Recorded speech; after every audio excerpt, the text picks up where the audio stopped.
I was waiting for this book to come out.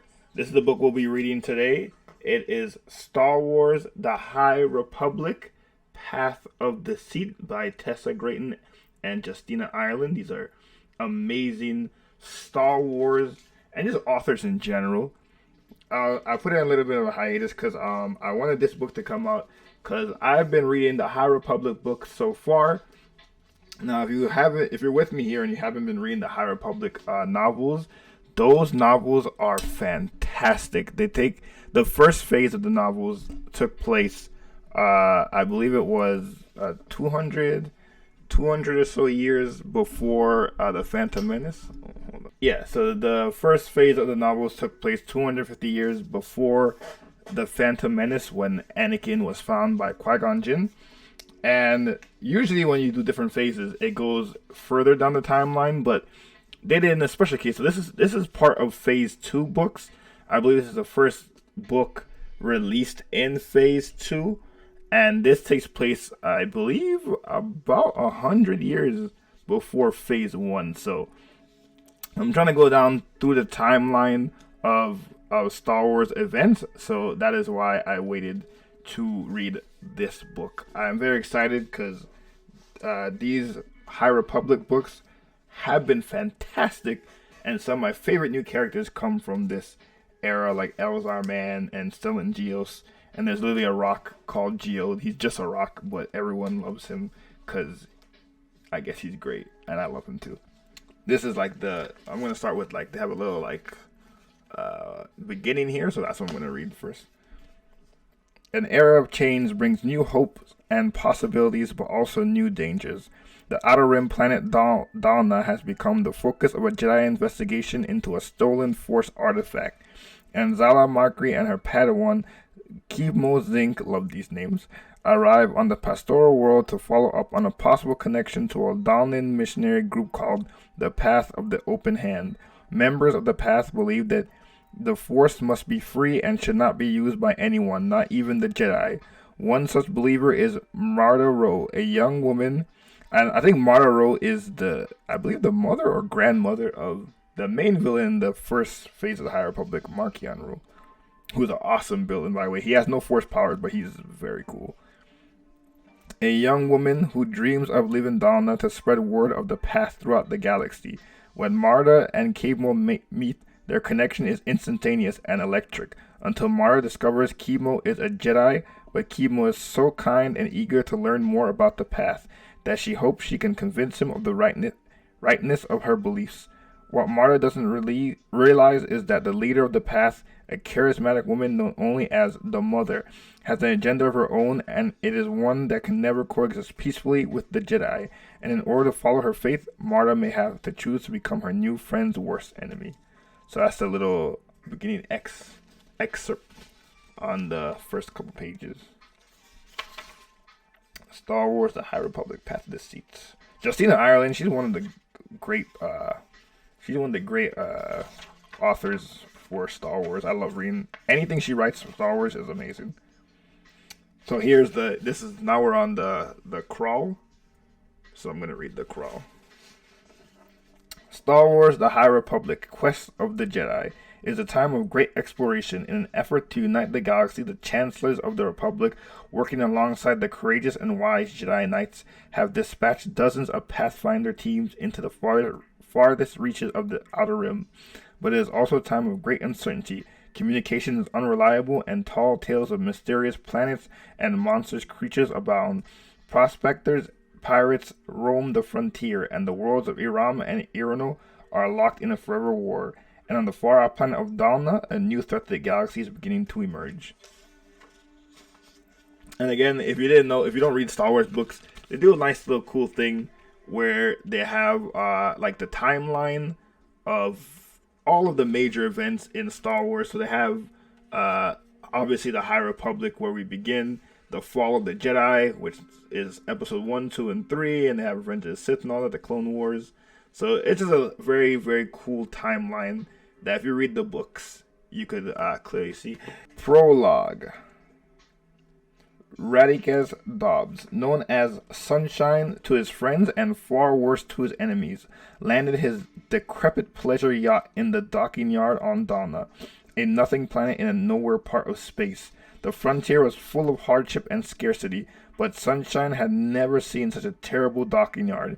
The area was little more than a mud hole, and the dockmaster hadn't bothered giving him coordinates, but instead mumbled through the staticky calm something that sounded like set it down anywhere. As Sunshine cleared the upper atmosphere, anywhere being a large open area that looked like the aftermath of a bantha herd migration. As Sunshine set down his ship, the scupper, excuse me, he wondered just how there could be a collector of rare force-related artifacts in such a miserable outpost. But he did not think on it too long. Credits were credits, no matter where they came from. The ship touched down without incident, and thanks to its decrepit appearance, it wouldn't attract much attention. Not even in the most pitiful excuse for a dockyard Sunshine had ever seen. And if the dockmaster did a random inspection, they would find nothing amiss. The inside of the scupper was no more impressive than the outside. The deck was old and scuffed, and there was a peculiar smell that never really came out, no matter how many times Sunshine had his maintenance droid DZ-23 scrub the walls. But the disrepair hid powerful sublight engines, a number of coded safes, and a cutting-edge databank and navicomputer. Sunshine liked to keep ahead of the competition, no matter the role he was playing. Once Sunshine had landed the ship and tucked away some of the rare artifacts destined for better buyers, he packed up the remaining items and wrapped them carefully before placing them in a knapsack. He wouldn't take in all his loot at once, only a few items at a time. He might be rather new at fencing items, it being just one of the many things he did to get by. But he was a quick study. It was a Rathtar eat Rathtar galaxy, and Sunshine was determined to stay off the menu. He was just about ready to go when there was a sudden pounding on the outside of his ship. Sunshine punched in the code and the boarding ramp lowered, the stabilizing legs at the end settling with a squelching sound that made Sunshine stutter. When he peered down to see who had been hammering the side of his ship, he saw a massive Nautolan dressed in strange blue and gray robes, blue paint smeared across his brow and decorating his hands and bare arms. But that wasn't the most noticeable thing about the man. His head tentacles had been shorn away, leaving behind blunted and unnatural stumps. It was a brutal reminder that despite the man's kind smile, the galaxy and its citizens could be very, very violent.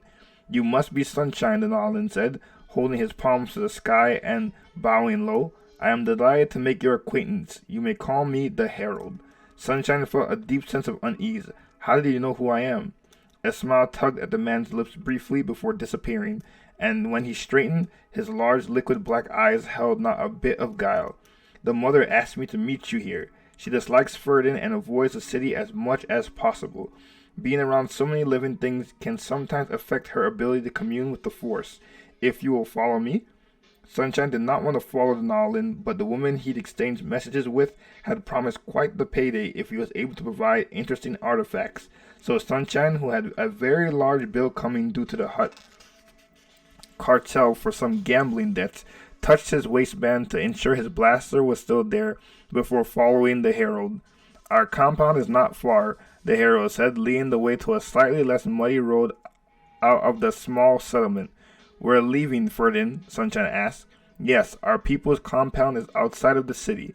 This is what passes for a city here," Sunshine said, looking at the people watching them go. For the most part, the residents did not seem to mind their passing, but there were a few who stopped and made a sign Sunshine recognized from the orchestra tables as meant to ward away bad luck. He hefted his knapsack and glanced at the Herald. "Yes, Donna is peaceful and sparsely populated. That is why we, the Path of the Open Hand, chose this place as our home. There is very little in the way of distractions. You'll want to hurry, though. This is the rainy season, and during this time of year, you'll likely get soaked if you dally outside too long." Sunshine tried to walk faster, but he was short and stout, and Nolan was tall and massively built.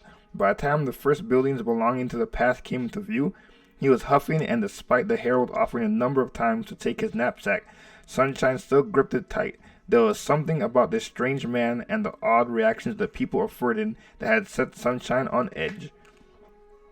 When Sunshine and his guide rounded a gentle curve in the muddy road, a knot of people waited for them, all of them wearing garments similar to the heralds. Sunshine realized there was a pattern to their garb, with some wearing more blue than gray and older members having more ornamentation, including oddly beaded necklaces and rich blue face paint. The lone human among the group, a brown-skinned woman with soft curls and bright eyes, wore silver, the cut of her robes noticeably better than the others. Her smile was calm and welcoming. "Sunshine Dobbs, the Force welcomes you freely," she said, doing an abbreviated version of the herald's bow, hands open, palms held to the sky. She did not bend at the waist or close her eyes. Instead, she merely inclined her head towards Sunshine, her eyes locked on his. Sunshine blinked, forgetting himself for a moment. His weariness melted away. "Ah, you must be the mother." "Please, call me Alicia. The mother is a title, not the name I go by." She flashed a smile, and a warm sensation began to spread through Sunshine, like when he had a bit too much to drink. "There are some of our elders. They assist me in making difficult decisions." "Ah, there are no hard choices to be made here," Sunshine said, sensing an opportunity. He hefted his knapsack and grinned. "Every artifact I have is a delight to behold, and resonates with the Force in every imaginable way." Alicia's smile widened. I certainly hope so. Come, you must be exhausted after such a long trip. We have some refreshments in our main hall." They made their way through the compound, and Sunshine only vaguely noticed the children playing in the grass, all of them smaller copies of the adults. Sounds like Boruto. Robes in blue and gray blue face paint. There were older kids lying around, boys and girls talking to one another, and a group of younger kids played a complicated game of keeping a small sack aloft within a circle without using their hands. It would seem so utterly normal if it wasn't for the strange clothing and face paint. But despite the novelty of all of it, Sunshine found his gaze returning again and again to the mother, so much so that one of the elders, an elderly Tulik woman with wizened leku, noticed and smiled at him. "She is beautiful, is she not?" she said. Yes, she is. It is because the Force shines through her," the woman said. "She speaks for it, and in exchange the Force blesses her with poise and beauty." Sunshine frowned. "Is she a Jedi?" he asked. He didn't much care for the Jedi and their mind tricks. The old woman hissed and drew back. "No, the mother is a prophet. She understands the Force must be free, not wielded as a weapon." "Here we are," Alicia said, turning back over her shoulder to smile at Sunshine. "Elders, I would ask you to join us, but you should see to your meditation. The herald will brief you on what is decided after, if that is okay." One by one, the elders nodded and peeled off from the group, walking toward the entrance to a cavern. Alicia turned back to him. "I hope you don't mind. I figured it would be nice to have some privacy." Yes," he said, words failing him. There was something quite intoxicating about the woman, so much so that he found it difficult to hold a thought in his head. Perhaps it was the planet. The air smelled sweet and fresh, and flowers bowed their heads in the breeze. It was an idyllic setting, to say the least, and Sunshine found his attention wandering. He wanted to stay here in this lovely place with this lovely woman. Just the thought of leaving seemed impossible. Dang, you smitten already. But then the mother touched the back of his hand, and the strange sensation disappeared, bursting like a popped bubble. "Mr. Dobbs, are you okay?" "Sunshine, Miss Alicia," he said, with an uncertain smile. "Sorry, I wasn't myself for a moment." "Sun sickness," the herald said with a definite nod. "It happens sometimes. The dual sons of Donna can be a bit strong to those who haven't lived in such an unrelenting light." Yeah, Luke will be great here then. "Let us hurry inside to conduct these matters," the mother said. "There are some refreshments that should help you feel better." They entered the meeting house, which was like the rest of the compound, clean and well maintained, but completely unadorned. There were designs set into the walls with a strange rock, but nothing more. Sunshine had expected something like the Jedi Temple on Coruscant, spires and paintings and the like. He had gone once when he was young, although he couldn't remember why or with whom. He just remembered feeling small. But the path didn't make him feel the same way. Instead, he felt warm and welcomed, like discovering his family after a very long time. There was a There's a bare table set aside, and the herald indicated it with a sweep of his hand. You may place your wares here while I fetch the refreshments, he said. As he moved away, the mother came over to inspect the items one by one as they were laid out. Sunshine tried to say nothing and focus on laying out the items, but the mother made him nervous, and when he was nervous, he had a tendency to ramble. So, you're a Force user, he began. The mother frowned, and he immediately sensed it was the wrong thing to say. No, I am a prophet. I do not use the Force. I commune with it, and try to share its will with all those who will listen. Oh, the herald said, you dislike town because it has too many people? The mother picked up a bracelet, frowned at it, and immediately put it back. The Force is life itself, and being around too much of it can be draining. She paused for a moment, as though considering. Imagine a crowded room with everyone yelling at each other in a myriad of languages. That is what traveling to a town is like for me. Noisy, chaotic, not pleasant at all. It's why I prefer to stay here, where I can commune with the Force in a more manageable way. Even better is to be out amongst the stars on our ship, the Gaze Electric. Oh, I think the Gaze Electric is Markian's ship, actually, yeah. Dang, she seems so peaceful compared to her grandson. That's crazy. There it is, only the harmony of the galaxy. Looks like her, the mother is you, There it is, only the harmony of the galaxy, the Force and its beautiful inhalations and exaltations. Sunshine paused, watching the mother as she spoke, her eyes shining. He felt something in him shift. He knew that he would work very hard to make this woman happy, and that was that. A smile from her would be enough. But then the mother was frowning at him. Are you okay? You have a very strange expression on your face. Before he could answer, the herald returned with a tray, 2 glasses of tea upon it. The herald handed one to Sunshine and another to the mother, but made it clear he would not partake of the refreshments. Once each had a glass, the towering Nolan cleared his throat. This is an impressive set of artifacts, but I do not think it is what we are looking for. We originally contacted you looking for an artifact known as the Rod of Ages. It is part of a set. There are 2 others, Rod of Seasons, owned by the Hennestian royal family, and the Rod of Daybreak, which is rumored to be secured in a museum on Jeddah. Ah, yes, Sunshine drank deeply of the tea before turning once more to the wares he had laid out. It was mostly baubles and bits. Junk, really, but he counted on these backward denizens not knowing the difference. I'm afraid that is pretty much a thing of legend, but I do have a very nice bracelet here, rumored to have been owned by a lord of the Zith.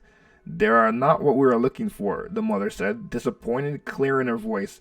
Our group aims to liberate the Force in all ways, and that includes by obtaining Force artifacts, so that they can no longer be abused. I am so sorry you wasted your time coming all the way out here.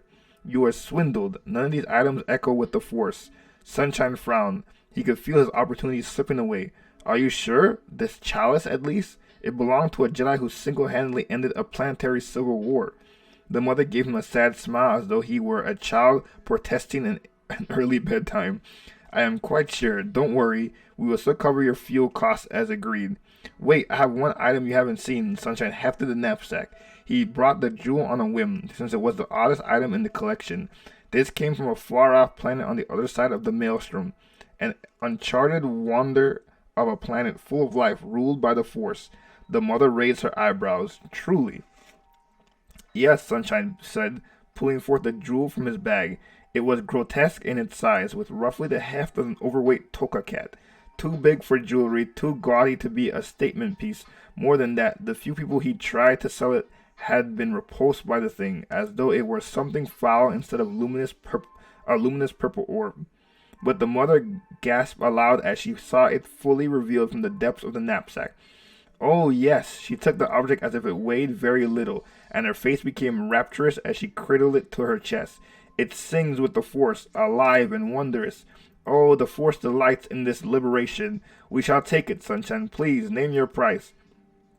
Sunshine blinked and he realized that he didn't want to leave. Not yet. There was something about this woman that was good and true and honest. And while Sunshine had always wanted to be good, he had never had much use for honesty. Perhaps in exchange you could allow me to help you locate more of these Force artifacts, help you liberate the Force. The mother frowned, and he realized that he hadn't actually asked for anything for this strange jewel. For a small finder's fee, of course. There was a pause, where Sunshine thought perhaps he had overstepped, but then the mother smiled at him.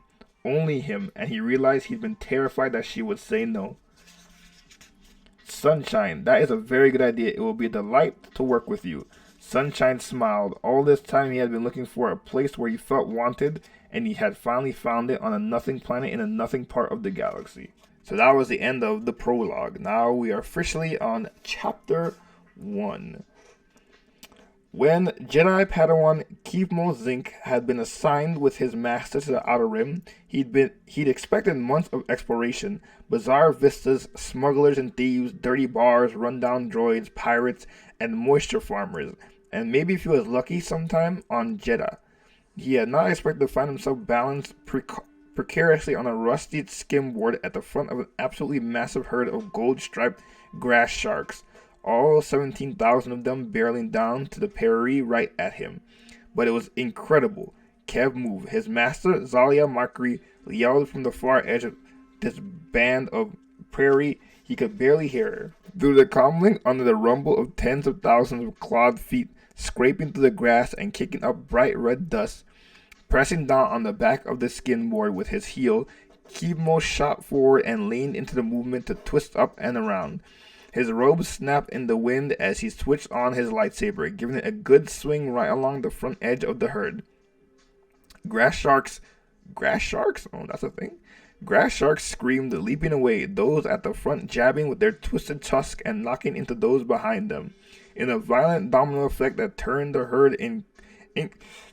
Oh, excuse me. Joe wants to read.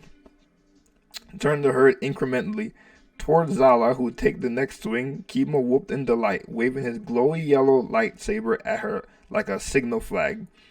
Zala, a tiny figure on her skimboard, lifted higher and flew elegantly along the new front edge of the herd. For hours they'd been playing this game, keeping the herd moving because they sure couldn't stop them. The grass sharks migrated every 5 years, dozens of smaller herds meeting up north of there to make the trek to their huge southern mating ground. For as long as there had been a settlement at the edge of this prairie, the mass migration had taken the herd through a canyon a little to the west, bypassing the trade post with its 100 or so citizens waiting just over the ridge at Kimo's back. Something this year had triggered the herd to shift in a different direction. If the Jedi didn't keep them diverted, the settlement was ground meat. Fortunately, another Jedi, Azleen Rel, was working on a fix. He just needed to do it a little bit faster. Kevmo kept his attention split between the glow of Zala's cool blue lightsaber and the grass sharks just below his skimboard. They were six-legged and striped gold with massive crunching teeth and twisting tusks. That sounds terrifying. Not really what he pictured when he heard shark. One lifted its snout and screamed. The call echoed throughout the herd until Kev couldn't even hear himself thinking. To his right, the little red sun was setting, a hazy glow spreading across the sky as the red dust rose from the herd. They'd forced the animals into a huge circle twice, pushing them north before the head of the herd course corrected back south again. Kimo was tired and didn't know anything about this species or if they'd even stop at nightfall. The dark was not going to help them keep the herd out of the wrong canyon. "How's it going, Aslan?" he asked into his comlink. "I'm not sure how much longer we can keep this up. And if the sun sets, the settlement should be evacuated by now," Zala said, her voice scratchy. "I've almost got it," Aslan said. "Just a few more minutes, and C9 will..." The rest of Aslan's assurance cut out as Kimo's skimboard faltered with a high-pitched wail and a pop of oily smoke. Kev yelped and threw himself to the side, using a burst of the force to unlatch his boot from the board. He pushed on the force with all of his strength, shoving his body away from the herd. He slammed into the hard ground, which knocked the air from his lungs. Then he rolled up onto his feet and kept running, lightsaber tight in hand. The herd behind him was a roar of pounding steps, grunting and squeals, and Kimo had to make it to the outcropping of boulders at the foot of the red rock ridge. Zala was yelling something through the comlink, but he couldn't quite make it out or stop for clarification. Kimo finally hit the first boulder and leapt. Grasping the lichen-covered stone, he dragged himself up and into a crouch.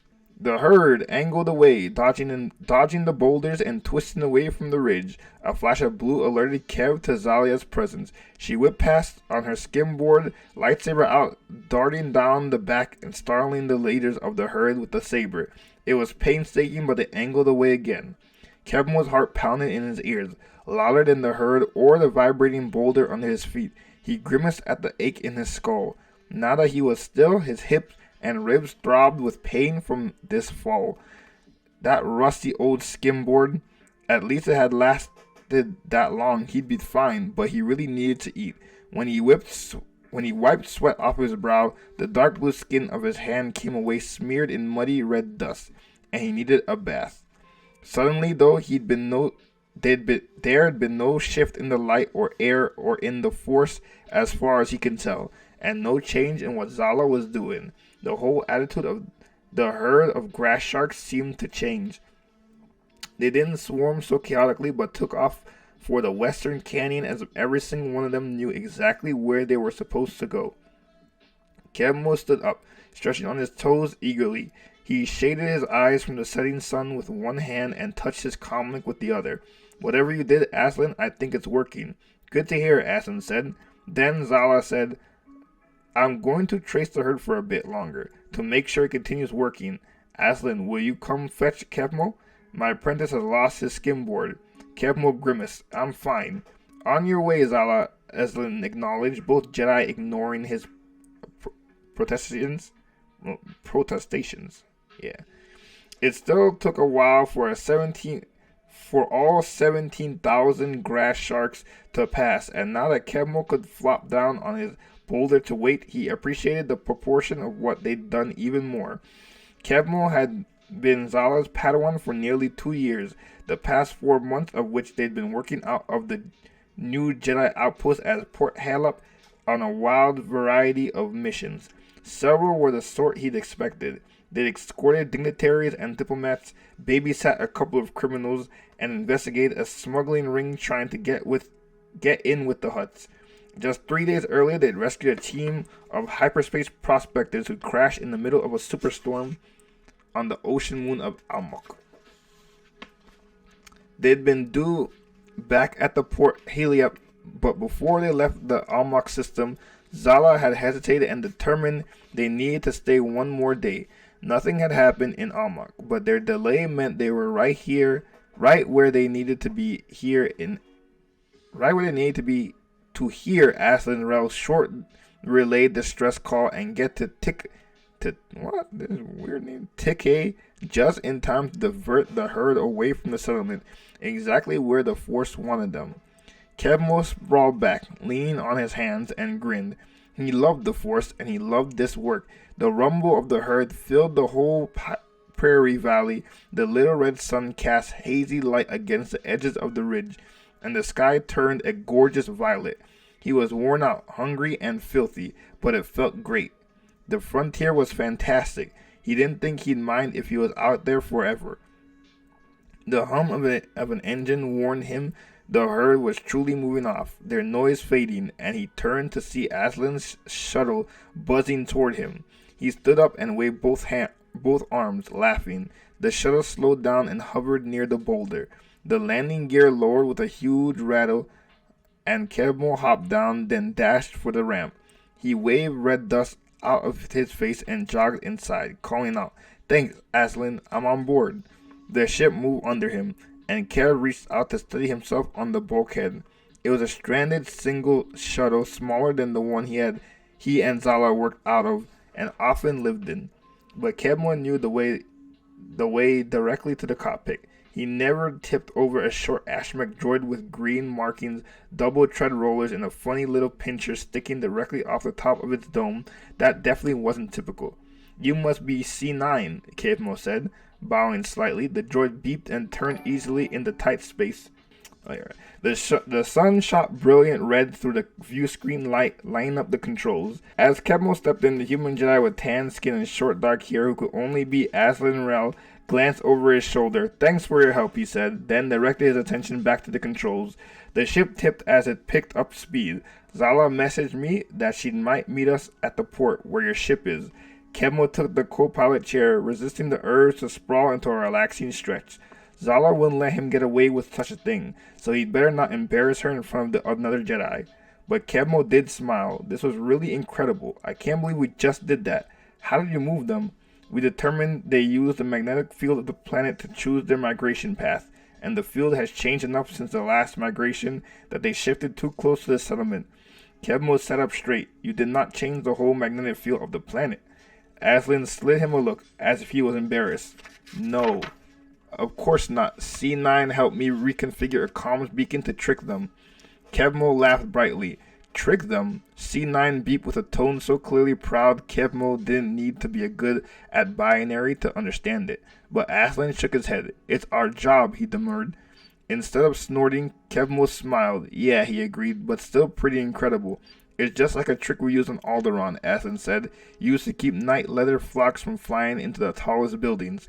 Nodding, Kevmo leaned forward to get a good look at the settlement's lights, coming up around the ridge. He hadn't had a chance to see anything on this planet yet, other than 17,000 grass sharks and a whole lot of red dust.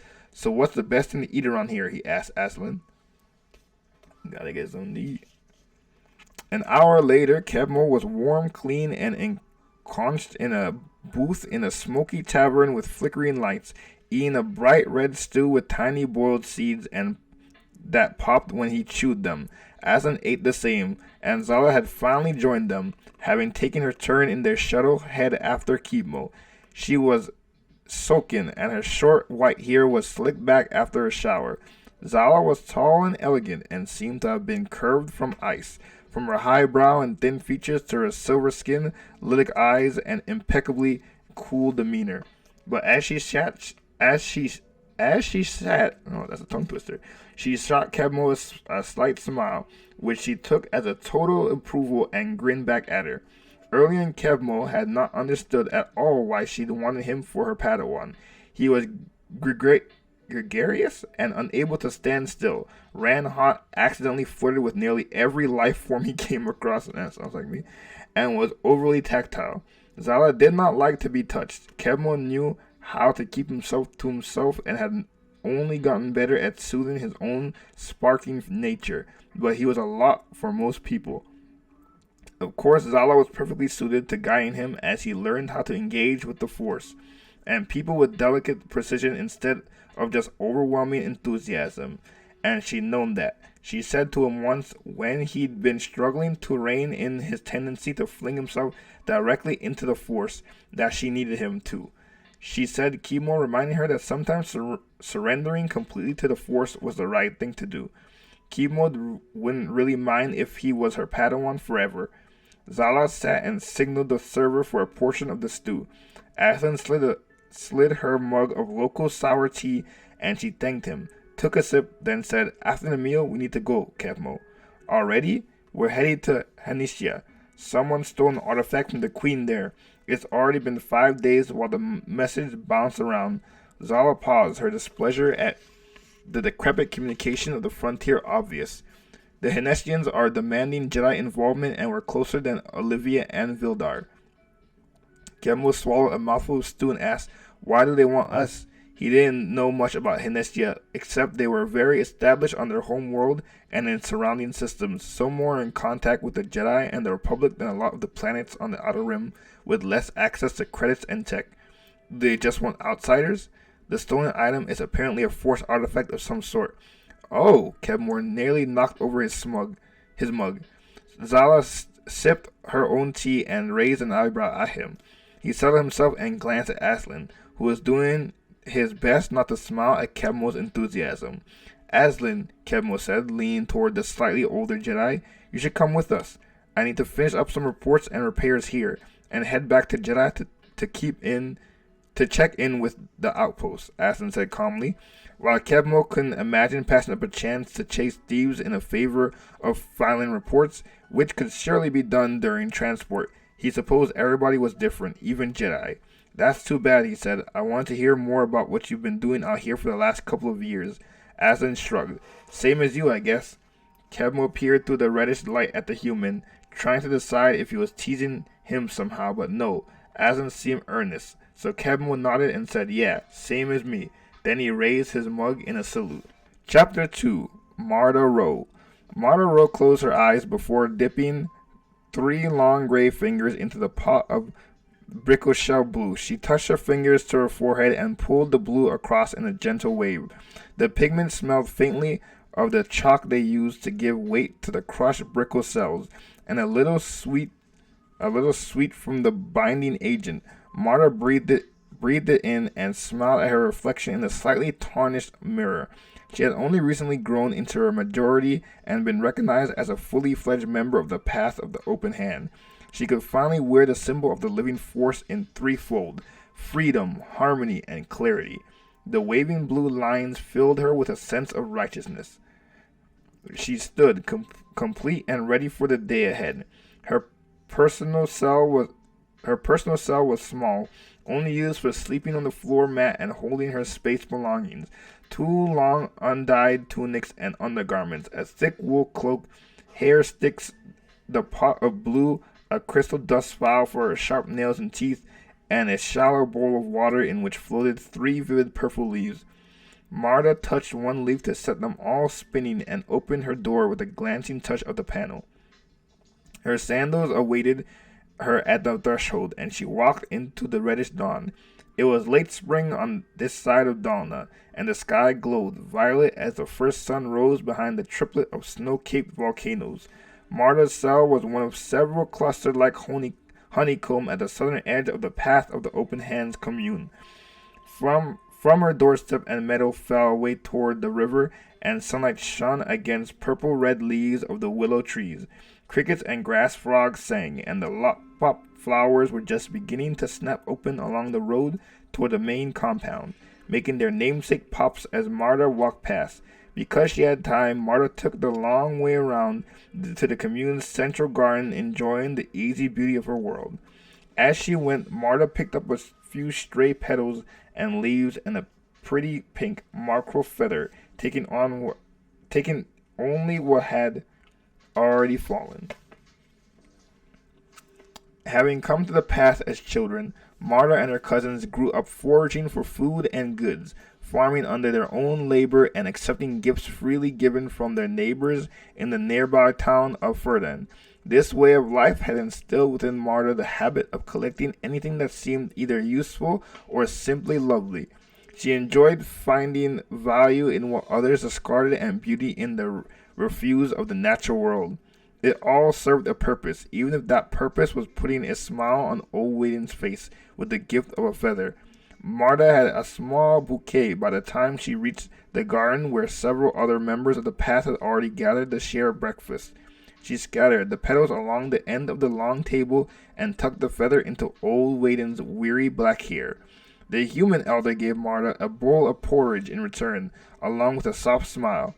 Marta perched on the bench and listened as her fellow early risers discussed the acolytes who'd gone out foraging before dawn, how the newest dedicants had settled in, and the progress of construction on the Mother's great venture, a ship to take the path throughout the galaxy. The gaze electric was nearly complete, and Marta hid her eagerness in the last of her porridge. She longed to step into the ship and go with the Mother and her closest acolytes, the children, up into the stars. Marta's cousin Yana was one of the lucky children, plucked from among the rest of the members before she'd even worn her own blue free force icon. Yana had served the Mother for the past 3 years. At the same time, the Mother had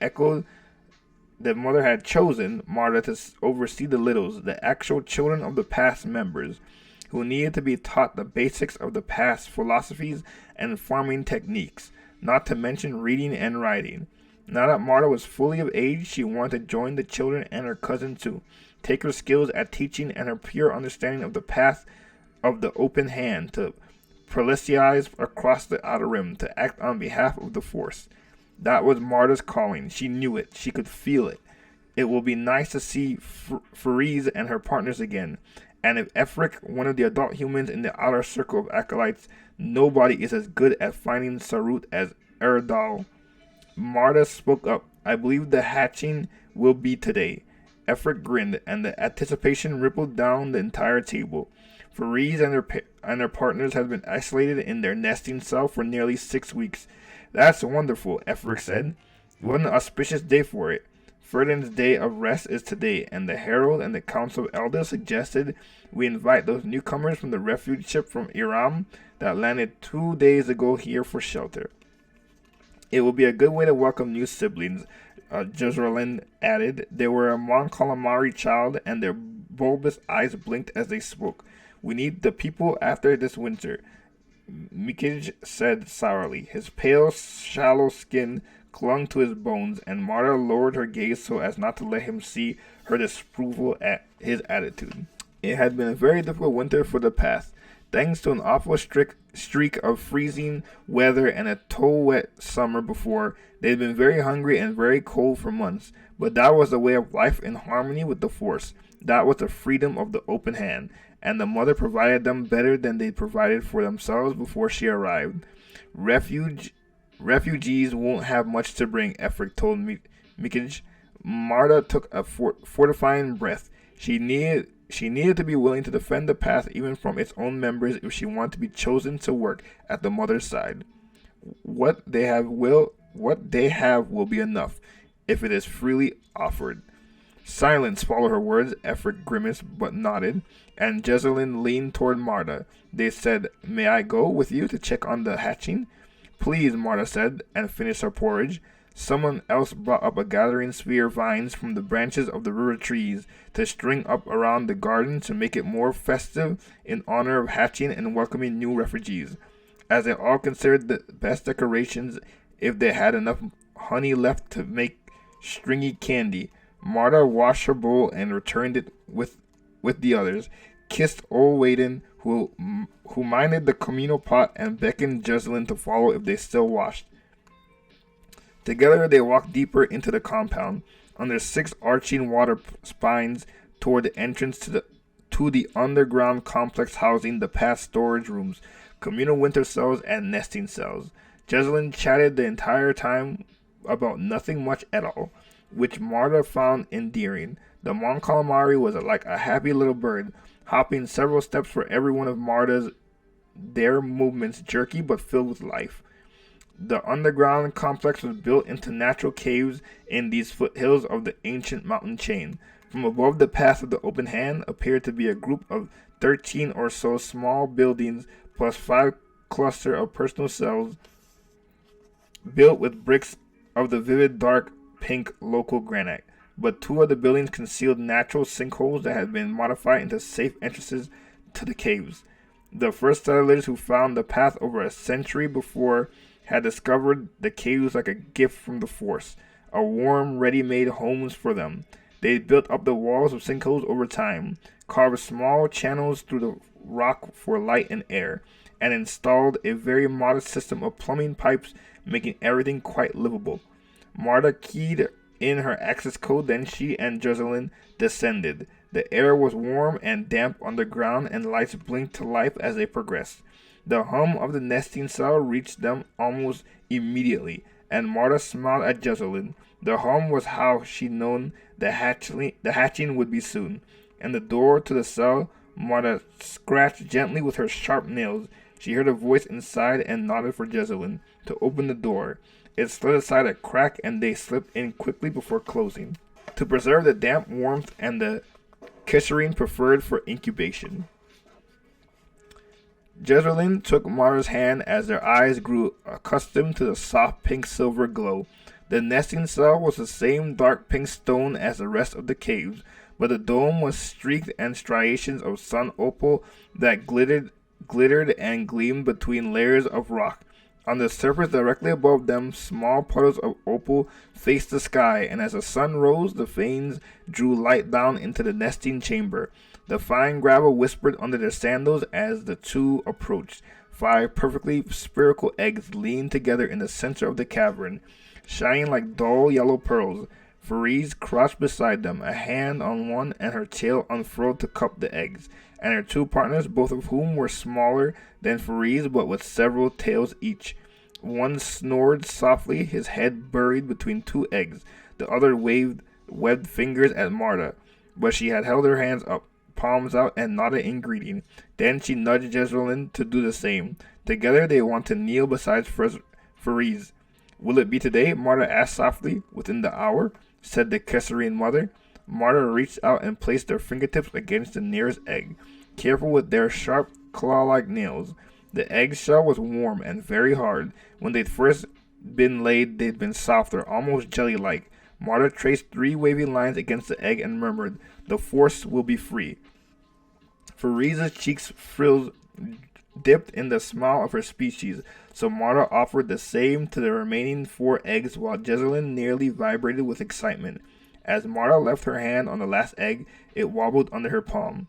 Both Fariz's partners sat up in sharp attention. They slipped near, speaking quickly in their own language, then the one who had waved at Marva, "Time." The 3 Kesserin began to hum along with the ambient purr of their eggs, but changed its tone here and there. Marta clutched her hands together and said to Jezreelin, "Hurry and go tell the elders." The Mon Calamari hopped up and dashed out. In the hazy pink-silver light, Marta watched the first egg crack. The parents hummed and cooed encouragingly, and before the first baby was born, another egg started to break too. Marta gathered shards of cells and tucked them into the nook in the cavern wall for later. Her entire body buzzed with the thrill of birth, as if she could feel the force itself growing stronger with the new life.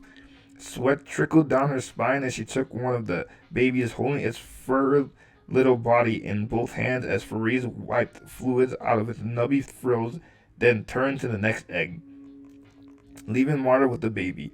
It weighed so little, breathing fast with a little distressed whine. Marta kissed its sticky forehead and laughed, giddy. Its tiny egg teeth jutted out like tusks, and she knew they'd fall away soon. She wondered if she ought to be ready to catch them.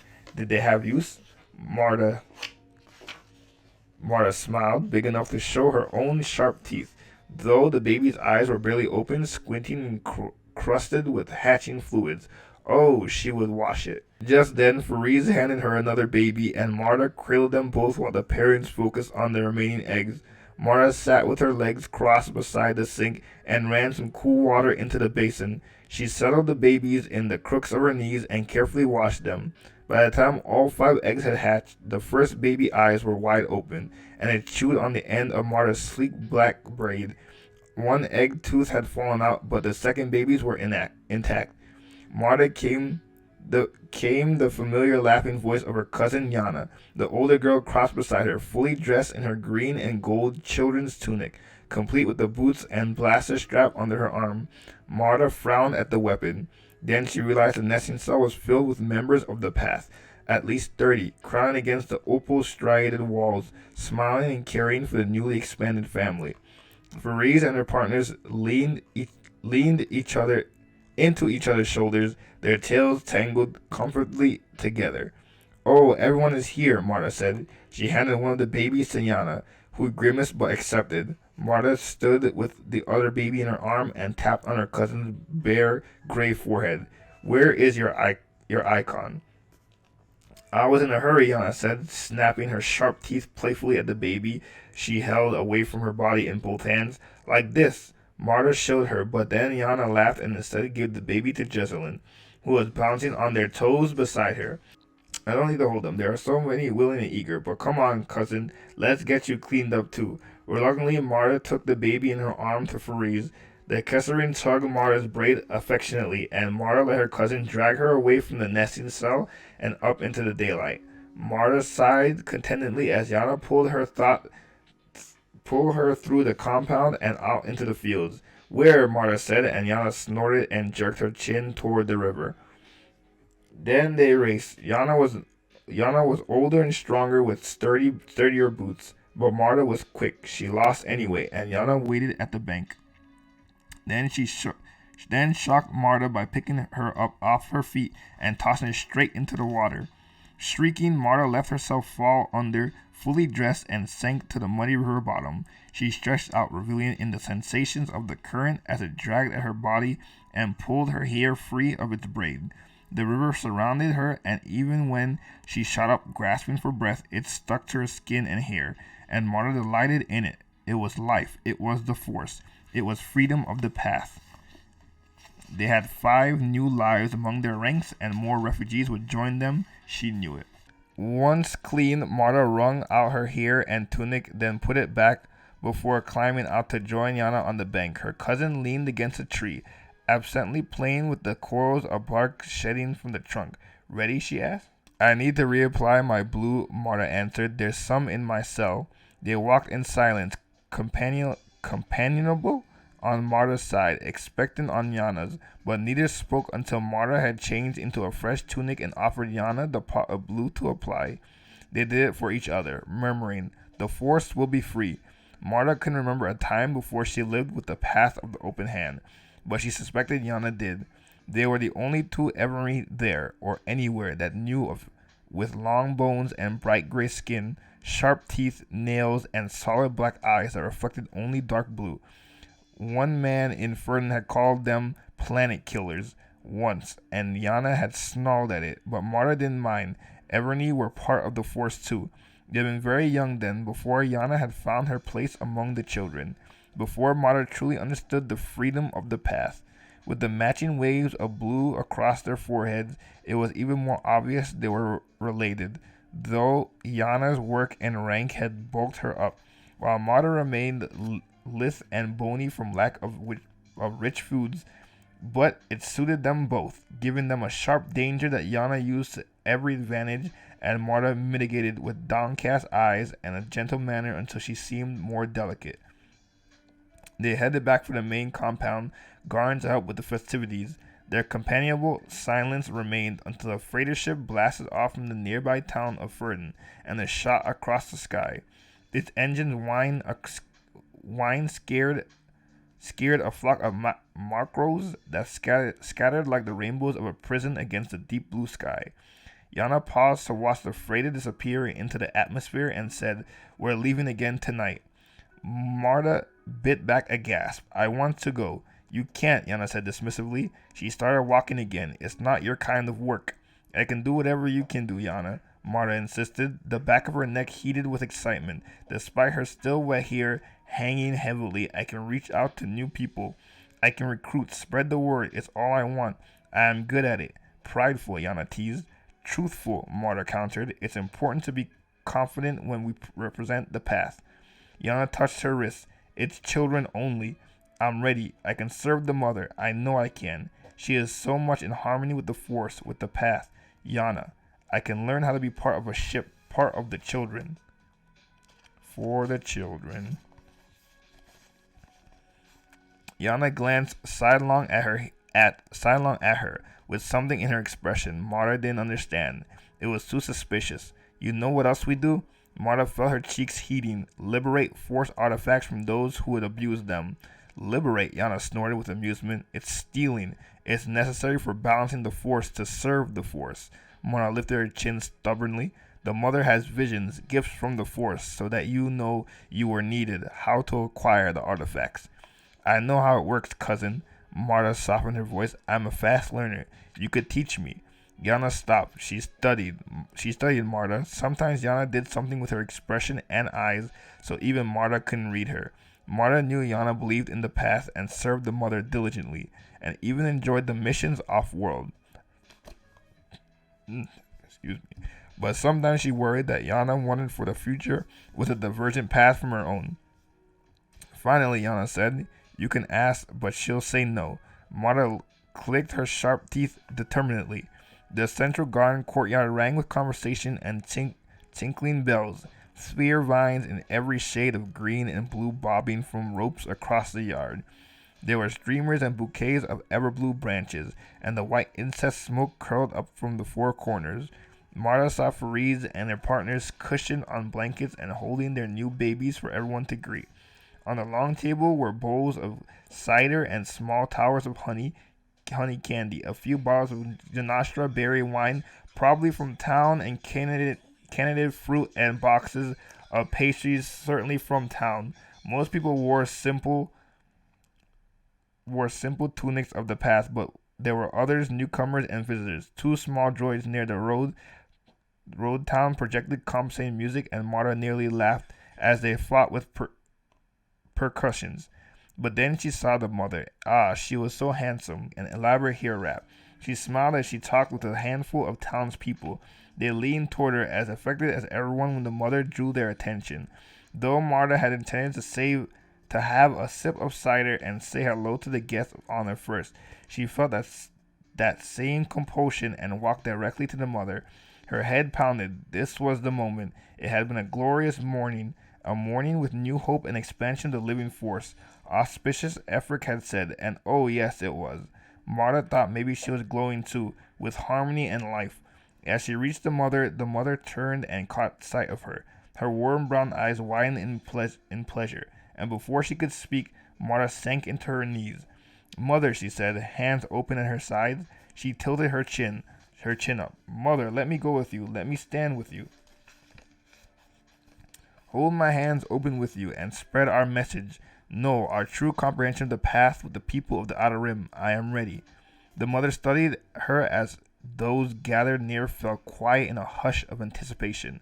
Only the clashing music from the droids interpreted the soft breeze and the chatter of Marta's found family. As the mother reached out for her, Marta smiled. The mother touched Marta's temple just at the edge of her blue lines. She caressed her cheek, a loving gesture, and Marta leaned into it. But then the mother, with the beautiful smile, said no. Now we are on chapter 3. Yana Ro leaned against one of the tables of food, at least for the past, but a pretense compared with the abundance the children enjoyed regularly off-world, and picked through a pile of fruit. She wasn't hungry. It was just something to do besides watch her cousin embarrass herself once more. But despite the annoyance she felt at knowing Marta wouldn't heed her advice, Yana wasn't quite able to keep her gaze off her cousin as she approached the mother and fell to her knees. You glorious fool, Yana whispered, knowing the exact moment the mother rejected Marta's plea once again. Her shoulders slumped. Despite the mother's hand on her temple, Marta wanted so badly to be one of the children.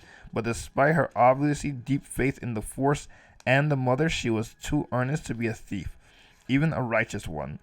Oh no, is Marta pleading her case again? Came a familiar voice. Yana looked over her shoulder to see Kor Pluth, daughter of the Herald and Yana's long-term girlfriend, approaching the Nalin, wrapped her arms around Yana's head tresses, nudging Yana's ear as she hooked her chin over Yana's shoulder. Boy, Star Wars be hard to read sometimes. Cord tilted her head and frowned, her large pupils, dark eyes narrowing. You're upset. Frustrated, Yana clarified. Sometimes the sensitivity of Cord's head tresses and their ability to detect the small, pheromone changes the emotions caused in Yana's body were annoying. But Cord pried only because she cared. So Yana reached up and stroked a tress lovingly. What the hell? Marta will never end up one of us, and it hurts me that she keeps pursuing it. You can't fault her for having goals, especially lofty ones, Cora said, curling her hand around Yana's throat in a caress. Yana melted into it just as Cora stepped away. Come, since he is readying the briefing. You won't want to be late. Yana nodded and gave one last look to Marta, still kneeling in the grass but surrounded by a few of the elders, who comforted her with pats and soft words before following Cord's long strides across the plain.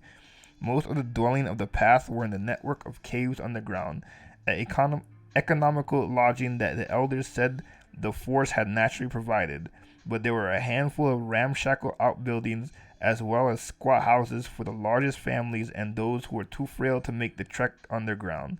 Beyond all this was Chincy's domain, a building that seemed little more than a hovel, but in reality it was the nerve center of the path, a place where communications were sent and received. Sending messages to loved ones outside of the path was not forbidden, but it was definitely discouraged. Contact with those outside the group could easily tarnish the path. Cincy, a human of no more than 20 years with dark skin and a sharp laugh, managed the communications, censoring the outgoing messages when necessary on behalf of the elders. But a far more important job was the information they collected. The data eased the way for the children to fulfill their true purpose off-world. Chincy twisted their hover chair around when Yana and Core entered, a smile on their face. Finally, I was about to send trees to find you. A pink-skinned Mickean perched on a nearby table, his head tendrils waving as he listened to the conversation. He twirled a throwing knife between his fingers and snickered. I can't believe you two went to the recruiting feast. It wasn't just for recruitment, the Kesserin hatched. There was also new life to celebrate, Core said, her dark gaze daring Trez to say something.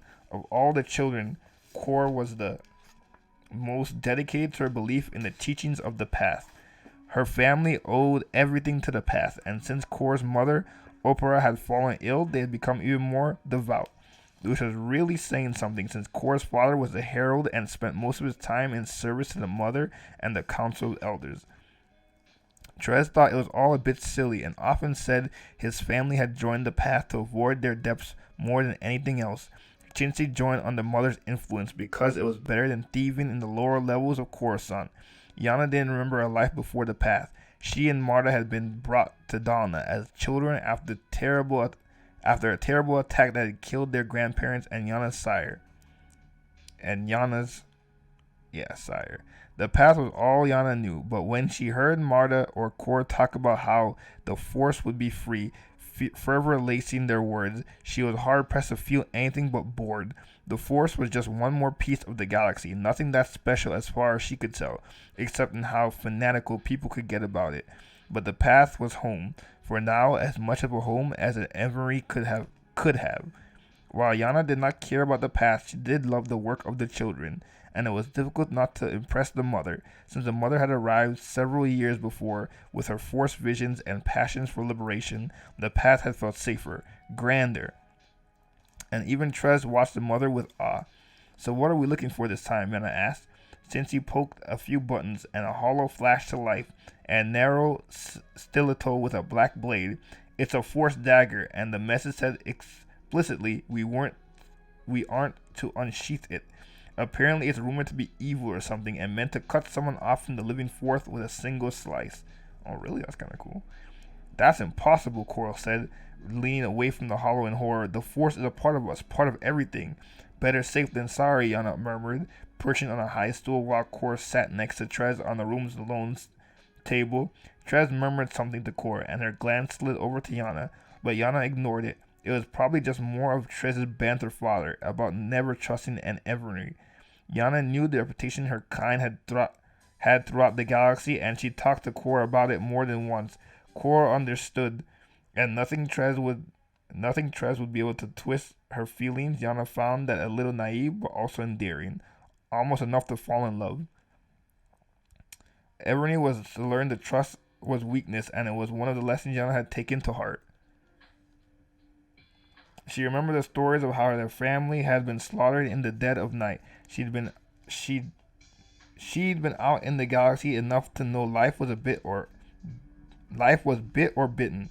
It was one of the reasons she wanted Marta to remain on Donna. Let one of them be better than the rest of their kin. Marta trusted and cared for others. She had never learned to knock her soft heart away. Going out into the galaxy would break her. Not everyone was as kind as the path. Not every place had the mother. Yana, do you think you can slice it? Core said, pulling Yana from her thoughts. Yana blinked and looked at the hollow projection in the middle of the table. The celestial had been placed, and she squinted at the mock-up of the security system. I guess we'll find out, she said, not bothering to admit that she'd missed whatever Chincy had been saying before. The human had a bit of a temper, and Yana was in no mood for one of their usual tantrums. We humans do have tantrums. Still, the side-eye look Chincy gave her made it clear that they knew she hadn't been paying attention. Okay, so just go over this one more time. The dagger is being kept in the Republic Store's locker in Port Heliop, among a collection of several other weapons which may or may not also be Force artifacts. The message we got from our contact said the evil dagger clouded her vision of the others. The docks and the station itself are all pretty new, but they haven't had time to really put any security protocols in place. You all set up with the usual song and dance, join the path, protect the Force, blah blah blah blah.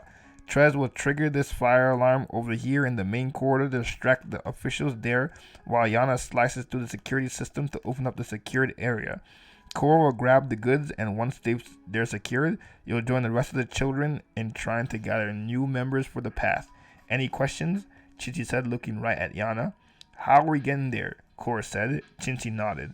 Trez finished repairing the malfunctions array on the Harmony this morning, and Yana, you have the new registration ready. Yana nodded. I started as soon as we get back last time. The Herald is worried about unwanted attention after the object we liberated from Henestia. The Herald was the original leader of the path, guiding them on their advice from the elders, though not everyone listened to the mother's words first. She was a prophet, after all. Cora's father was a serious, solemn man with violently shorn head tresses because of an incident in his youth. Like so many members of the path, he'd come to Donna when he was still very young, looking for a place where he was accepted and appreciated despite his disability. He had resisted the children's work initially, but the mother's clear understanding of the Force and obvious passion for collecting Force artifacts for safekeeping had won him over. Instead of simply living in harmony with the Force, they acted to create better balance in the galaxy. It was a glorious act, Trez said, with a wistful smile, his pink head tentacles waving slowly, mesmerizing the way they undulated, and in and out before they were any the wiser. Why can't they all be that perfect? Because some people forget that not everything is an audition for a holo show, Cora said, standing. Let's get going. The sooner we can get there and back, the better. I don't want to miss naming day for the hatchlings. It's bad enough that we missed the hatching. The Force will forgive the trespass, especially once we finish funding the build of the Gaze Electric, and we can spread the message of the path throughout the galaxy, Chinchi said. You leave tomorrow, but it's going to be a quick turnaround. You better not miss the naming. The Herald is not quite as forgiving as the Force. Yana Cora, the Trez left Chinchi's and began to walk toward Ferdinand, and nearby town where they docked the path ship. There were rooms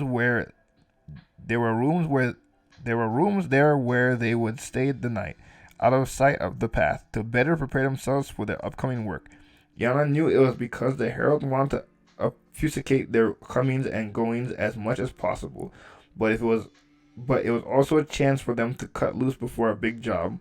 Once in town, they would shed their robes and have fun, their responsibilities forgotten for one glorious moment before the work began. Cora linked her arm through Yana's, and Yana grinned at Trez's narrowed eyes.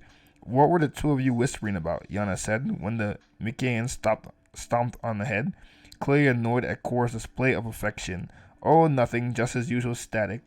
Yana nodded as long as Cora changed the subject to a discussion of the Kesseri hatchlings, but secretly she was wondering at what point Trez would outlive his usefulness.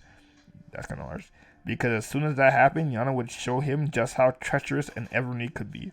Ooh. As the skiff broke the dominant atmosphere, Kebmo Zink could not keep still. His left heel, dancing slightly against the metal deck, was the only outlet for his energy. The rest of him focused on guiding the controls as he piloted them toward the docking beacon at Ferdinand. Kebmo couldn't see the town yet, but skimmed over the peaks of 3 volcanoes toward the purple and green forest at their feet. He wanted to pull up and turn the ship for a joyride around the northern edge of this supercontinent, while the red suns blazed. Skiffs performed excellent split rolls, and the sky was perfect. But they were on a hunt, and Kebmo knew from experience the argument that aerobatics generally helped him with his focus and his relationship with the Force. Would not only fly with his master, and it was probably for the best. Kebmo, the Soken Jedi, said in her coolest voice. He stopped his leg and smiled apologetically, without glancing at her. Taking a deep breath, Kebmo stilled his thoughts and calmed the threads of his constantly reaching awareness. He checked the skiff's bearings and flicked the communication switch, indicating their approach to the beacon. In the Outer Rim, the smaller ports were often unsupervised, and Fern was no exception. It was only a droid managing the beacon. It made absolutely no sense that the Henestian Rod of Seasons had been smuggled all the way out to Donna. Yet there they were. The Hennesian queen had been furious to have her rod stolen and demanded the aid of the Jedi, but the culprits hadn't left anything behind. They had been in and out with surprising ease, given the security of the palace. The theft had taken place during a time when many different groups of people had visited the capital city, more than usual thanks to a local festival. Kevmo and Zala had shifted through immigration evidence for hours, looking for any possible leads, and their best one was that a missionary group from Dalna had registered with the port authority for 2 days, and there was a rumor that there was a buyer especially interested in Force-related artifacts on Dalna. The planet hadn't been priority for the Jedi because nobody had been hurt until then. There hadn't been obvious thefts involved as far as they were aware. Everyone had a right to the Force, as long as any artifacts were legally and safely acquired. This part of Dalna from above looked like a fertile agricultural paradise to Kevmo. Snow-capped volcanoes circled the river valley. The tall purple and spreading red-green trees lined the river, spilling into a rolling prairie that glinted with wide opal deposits like pools of rainbows. The town of Fernand didn't look like much, but Kevmo bet they had really delicious fruit and baked goods there. The droid managing the port beacon acknowledged them, and Kevmo nudged the skiff into its final descent. It was a simple drop, and the moment the landing gear made contact, Zala unlatched her safety harness and left the cockpit. Kevmo put the skiff through its shutdown procedures and joined her to grab his things. They had been staying in Fernand because even though Kevmo and Zala weren't currently assigned to a Republic Pathfinder team, part of their mission remained doing that work, introducing themselves to the locals to learn as much as possible about their needs and opinions, scouting potential locations for future temple outposts, and looking out for Force-sensitive children. Most of the planets they visited had their own sentient indigenous populations, but nothing like that ever evolved on Dana, and the planet had been settled off and on in a remarkably haphazard way, probably thanks to the unstable belt of supervolcanoes basically ringing the whole planet.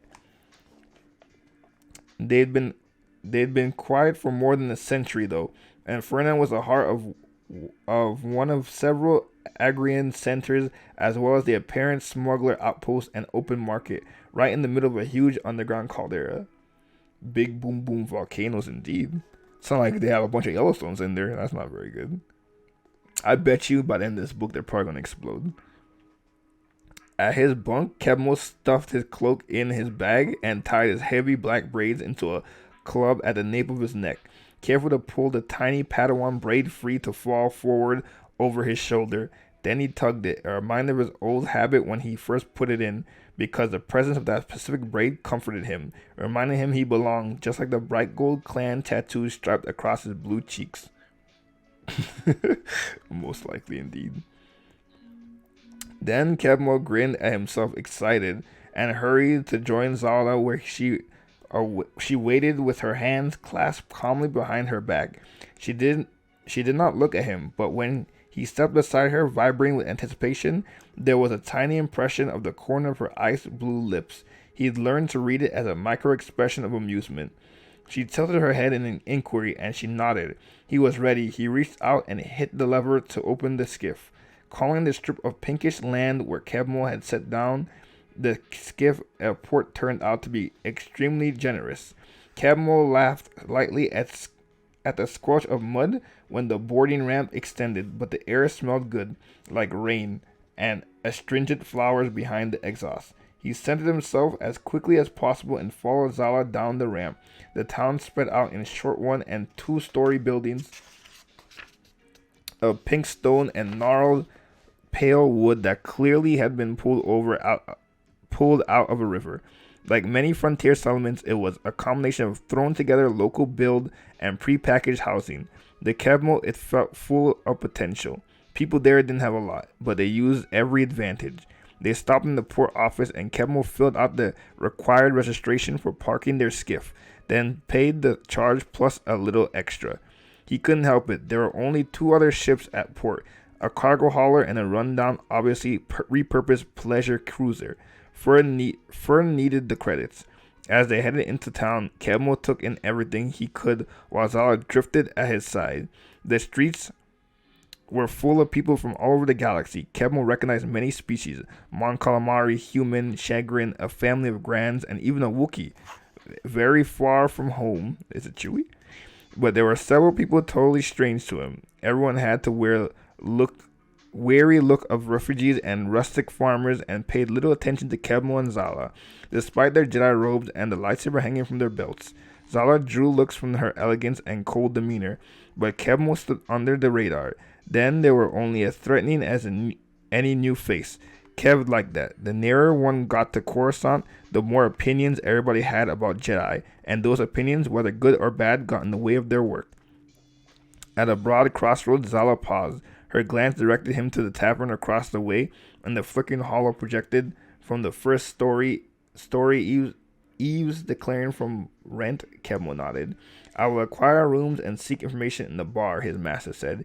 You head into the market for supplies and do what you do best. Kemo nodded and handed her his pack. She meant make friend. What kind of sentence is that? She meant make friends with everyone he came across. That's a weird ass sentence. By sundown, he'd have the start of a network of gossip in Fern. Sala studied him for a moment, then said, remember the difference between trusting your feelings and enthusiastically expressing them. A laugh bubbled up from his chest, but he managed to choke it back and only smile in response. The blue-white skin around Zala's eyes tightened in a version of an eye roll. With a jaunty little bow, Kemo turned on his heel and was off in the opposite direction of the tavern, toward the busy market. The afternoon sun gleamed off the dark metal of the booths lining the market streets as sellers yelled out in several languages, but most likely basic. Kemo passed ruby-red fruits and leafy orange vegetables, candied nuts, grass hens, and already plucked strung up by their legs. He chatted with an old Rhodian tenant of booth with personal sun shields, charming her into describing a map of the neighborhoods in town. A family of humans all covered in freckles and selling water purifiers and jars of pickled vegetables elaborated on the local population, including the nearest camp of refugees from Iram and Urino and nearby cultists called the Path of the Open Hand.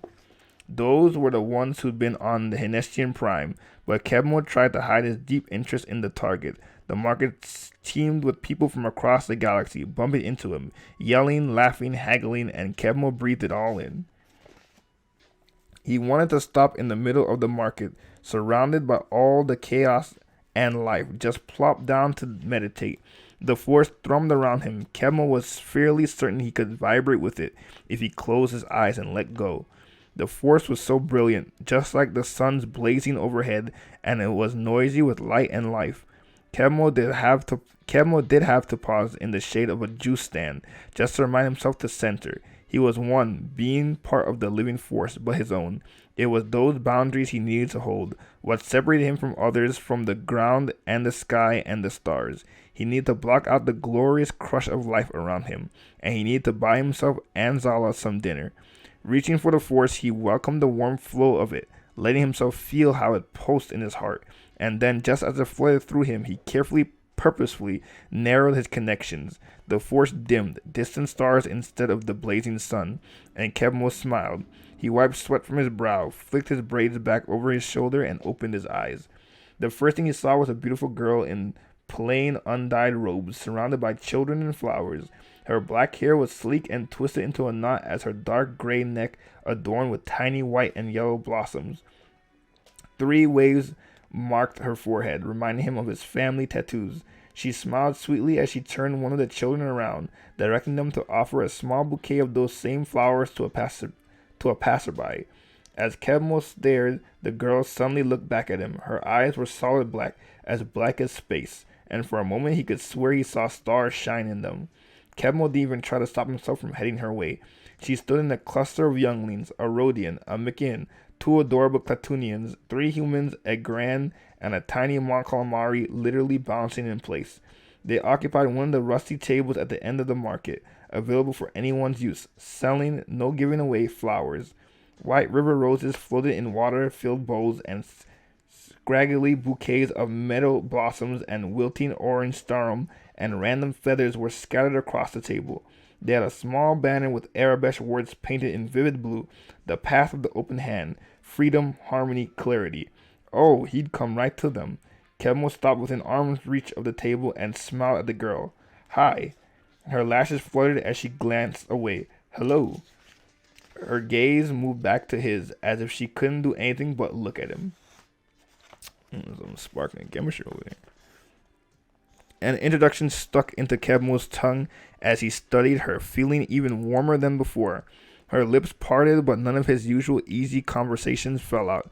He wanted to. Suddenly, the girl darted forward to grasp the wrist of the Rodian child, who was in turn reaching for Kevmo's lightsaber. Halisira, the girl said with a bit of panic as she snatched the Rodian's hand away. Kevmo angled his body back, laying out a light chuckle. Halisira, is it? He crouched. It's not a toy, but here. Unclipping the lightsaber, he held it carefully in both hands. You can touch there along the grip, gently. The little Rodian's turquoise antenna twitched, and she reached out to place one suckered finger exactly where Kevmo had indicated. Her big black eyes widened even further, and she said, "Oh," very reverently. Kevmo thought Rodians saw a different light spectrum than Pantorans, but he wasn't sure what. To him, his lightsaber was gorgeous, plated with red and gold in an alloy that reflected the sun like mirrors. But maybe the child saw something totally different. What is it? The girl in charge of all the younglings asked. A lightsaber. Kevmo glanced up at her. A weapon. Her pretty mouth turned down. Her black eyes were incredible, even when she was concerned. Kevmo could see the light in them still, and the sweep of darker gray shading back toward her slightly scalloped ears. He had no idea what her people were. She was entirely new to him, and he didn't want to believe she was a thief. He stood, holding her gaze as he reclipped his lightsaber on his belt. My name is Kevmo Zink, he said. I just landed on Dalna. The girl blinked and smoothed her hands down her plain tunic. I am Mardia Ro, from the Path of the Open Hand. These are our older littles. She indicated the 9 children surrounding her. One of the humans hid behind Marta's arm, and the Makian twisted 2 of her vivid yellow head tendrils together. The 2 Klatunians' siblings stuck out their lower jaws to display their big blunt teeth, and the rest grinned at him. I like your tattoos, cried the bouncing Mon Calamari, blinking their bulbous eyes one at a time. Kevmo laughed. Thank you, youngling. They were for my birth family.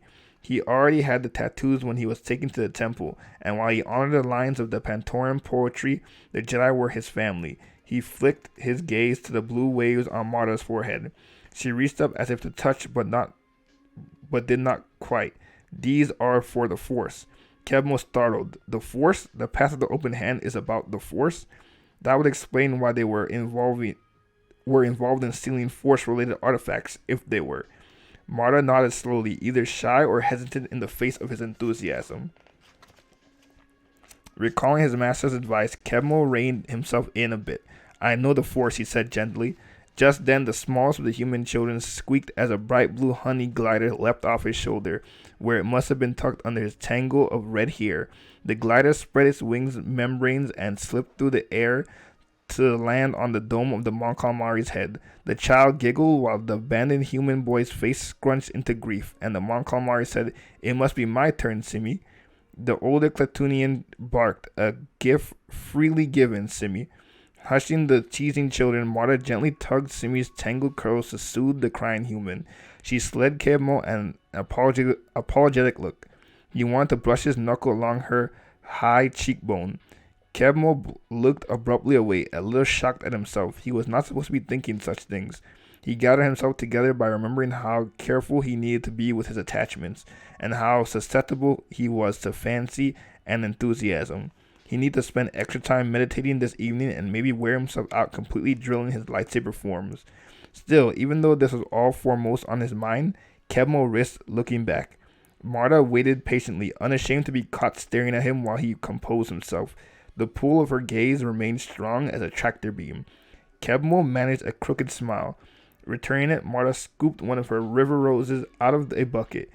It dripped against the metal table as she offered it to Simi. Will you make the gift to our new friend? Kevmo waited patiently for the human boy to crawl under the table and pop out onto the street beside him. Rose cradled in his cupped palms. Kevmo crossed again. A gift freely given, Simi said, almost too softly to be heard over the chaotic market. Kevmo reached with the force to lift the rose out of Simi's hands and floated it to the brief span between them until he could catch it on the very tip of his first finger. Expecting laughter or maybe even some delighted applause, Kevmo frowned at the sudden dramatic silence. He turned to see all the children gaping, and beautiful Marta looking at him with abject horror. "Stop!" she cried, and Kevmo was so startled the river rose tipped off his finger and fell to the ground. Nah, we just got to chapter 5, so we will stop there for today. So thank you, Beanie and Nose, for joining me today on our beginning of our adventure in the High Republic for the Star Wars Book Club. Next week we'll resume more of these pages. We'll probably get to, I want to say, chapter 9. We'll get to chapter 9. Oh, perfect, Elma. Thank you so much for the reading. Oh, no. Thank you, Beans. Thank you so much for being here. Very relaxing, and my headache feels better. I can cure headaches? I'm growing stronger. So later today, I'll do I'm supposed to do my God of War stream. So later today, you'll catch me on my God of War stream. So I know you and me are late night birds. So you'll catch me. Nose, I don't know if you can still hear me, brother, but I appreciate you, homie. I'm almost to affiliation. I think I need three more people to affiliation. So I'm almost there. Guys. But I will see you guys later today. 3 more. I'm so excited. I'm so close. So hopefully when I raid someone later tonight, hopefully I get a new follower. So I'll see you guys later. Bye, Beans. See you later, Nose. Appreciate y'all. Peace.